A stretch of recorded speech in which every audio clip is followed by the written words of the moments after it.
So we're going to talk about um, infinite sequences rather, today. So what is an infinite sequence? So let's start with that.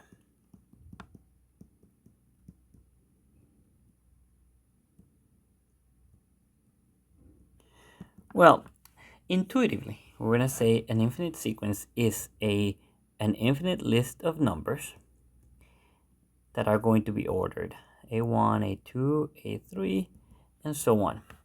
We're going to denote this by AN. I normally prefer to write these as, let's say, from n equals 1 to infinity in this case. This is n is our counter, so n equals 1 is this one, n equals 2 is this one, so that tells us there's an order attached to it. And I usually like to write it like this. This is the more traditional notation in analysis. This is more like what we use in calculus, but either one, I'm going to use them interchangeably. In your book, some authors, or at least this author, drops the indices. I do not like doing that. So I'm gonna, even though it takes a little bit longer, I'm gonna be writing them. Um, so formally, what would it be? An infinite sequence would be a function. Oops, a function f that goes from the naturals into the reals, to the real value sequence, and um, and that then takes the form in that case of you have, oops, I'm going to do this brackets, you have that this is your, so if you want to see it in a table, then this is the function that grabs 1 2 3 4 5 and so on, and it's going to be assigning here f of 1, also known as a sub 1, a sub 2, a sub 3. So this is just a function that grabs your numbers, natural numbers, and assigns them to the uh, the terms of your sequence in this case, and so forth and so on. All right, so that's roughly what, or that is the definition, our definition of infinite sequences. So what are they going to be useful for? How can we define them? Let's start with how we can define them. So we can define them in several ways. I mean, it's just a function. So all you really need is that for every natural number, there exists one real number that corresponds to it. And that's that. I mean, that's all you really require. And so, but traditionally, there are going to be some sequences where we're gonna have a real valued function and have a closed form for it. So we are often going to have an of the form f of n, where f is an explicit function.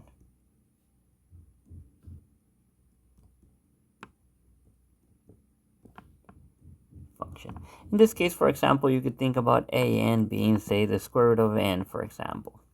Or you could have an being 1 over n. And what would the corresponding sequence look like? Well, in this case would be starting at 1. 1 over 1 is 1. 1 over 2 is 1 half. 1/3, and so forth and so on. And then in this case, I call them an as well. Forgive me about that, but when I keep calling them that, technically I should have called this one bn, but it's okay. Just for the example's sake, square root of 1, 1, square root of 2, square root of 2, square root of 3, square root of 4, 2, and so forth and so on. So they're just going to be sets. In this case, they're going to be order sets. So you're going to have a list of numbers. So the first question, there's another way, sorry, to define it, this recursively. Where it's going to be given as a function of the previous one. Could be 2 or 3 and so forth and so on. So it could be 1-step recursion, 2-step recursion. We're not going to see many of these. And here you'd have to start with an a naught being a given value. So you have to start with one given. And an example of this, which is a 2-step recursion, is the Fibonacci numbers, for example. where you have that L naught is going to be 1, L1 is going to be 1, L or F? I don't know why I call him L. Oh well, L now. And then Ln is going to be the sum of the two previous ones, L minus 2 plus Ln minus 1. So those are typical ones. So if you start making your sequence, L2, which is the next one we don't have, would be Ln minus 2 is 2 minus 2, 2 minus 2 is 0, plus 2 minus 1, just plugging n equals to 2, right? And then n minus 1 is 1, which we define to be 1 and 1. So you'd have L3 would be L1, which is 3 minus 2. 3 minus 1 is L2. And you would have, we computed the one above already. So 1 plus 2 equals 3. And then the whole point of this is that you're just going to be adding the two previous ones. So it'll be 3 plus 2, 5. L5, you're going to be adding 3 plus 5, 8. And so forth and so on. And these numbers, we will have a little project based on the Fibonacci numbers. All right, so now the first question that we're going to talk about is whether a sequence converges or not. And I gave you two examples above. One example of one sequence that diverges, this one here, and one that converges. And what does it mean? What does it mean? Is that if you were to plot these two in an coordinate, what you would get would be something like this. So let's see. Let's draw our axis, and let's do, so for example, 1, 2, 3, 4, 5, and so forth and so on. So the sequence of f of n equals 1 over n starts here at 1, let's say 1 comma 1, a little too high, say 1 comma 1. Then when you're doing 1 over n, the next one is going to be 1/2 of that, 1 comma 1/2. And then it's a third, so somewhere down here, a third, then a fourth, which would be the half between this, and then 1/5, somewhere lower.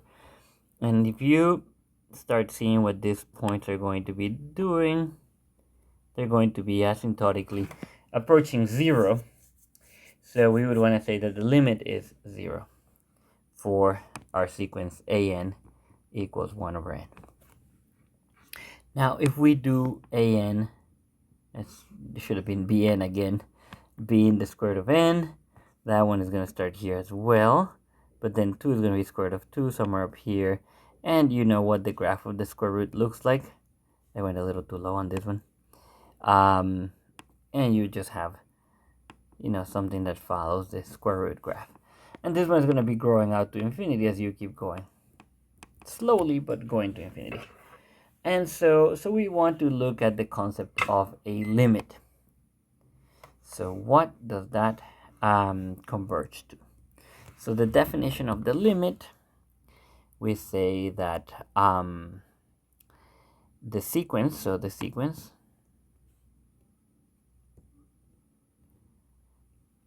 an converges to a real number L if and only if for every epsilon greater than 0 there exists, I'm going to write this as a backward E, there exists an n in the naturals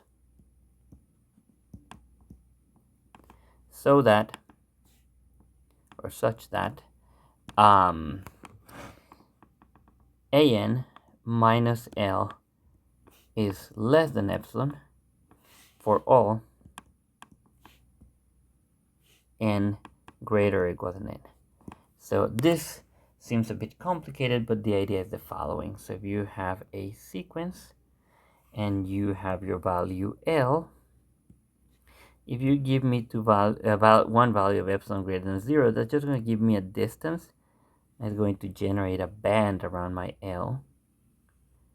And so all I'm saying is that this sequence will converge. Let's say that it just is a sequence of points that does this thing and then starts stabilizing around the value of L. I kind of went too high. The value of L was somewhere here. What it says is that if you give me a value of epsilon, there's going to be a cutoff point from where all the other points here are going to be within that epsilon band in my sequence. Now, if you all of a sudden you make your epsilon a bit smaller, so let's grab another color here. So I don't know, like a yellow.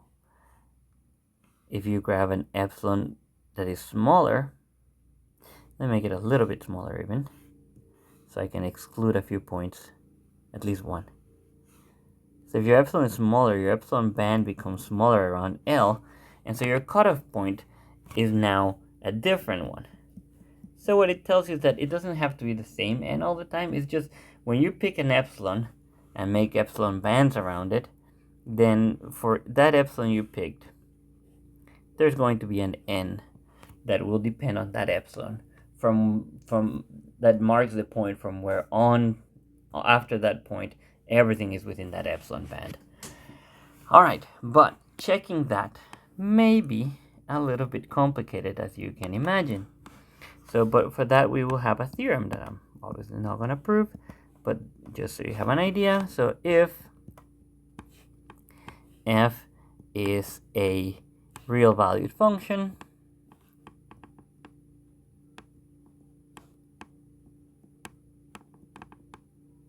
such that an is equal to f of n for all n's, naturals, then the limit as n goes to infinity, if that limit exists, of f of n is going to be the same thing as the limit that we defined to be called L above. So now we could just, which also we can call as limit as n goes to infinity of an. I didn't give it a name. I should have said that, and I should have finished that statement above with, and L is written as limit as n goes to infinity of an. This part I should have, in my definition, I should have added that. But I was eager to give you the description of what's going on, so I missed that part. One last thing, I did mention that when I wrote it, but I said if L is a limit or if this limit exists. But let's throw that caveat because there's no reason to assume that that exists. Whenever, whatever that was, whenever such L exists.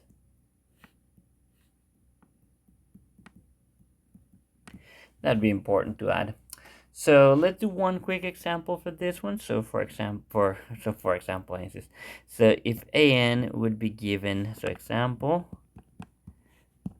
an is going to be given by n plus 1 over n, if you will.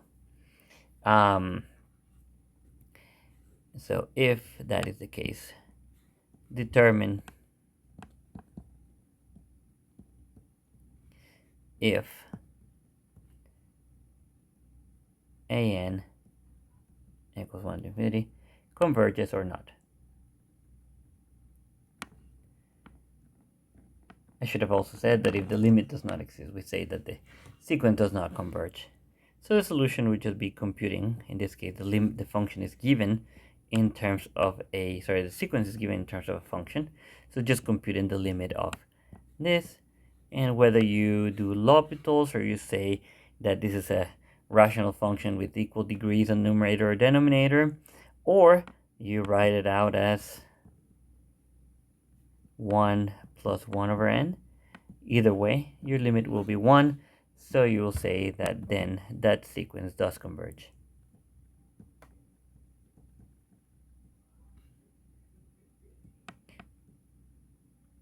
And it converges to 1.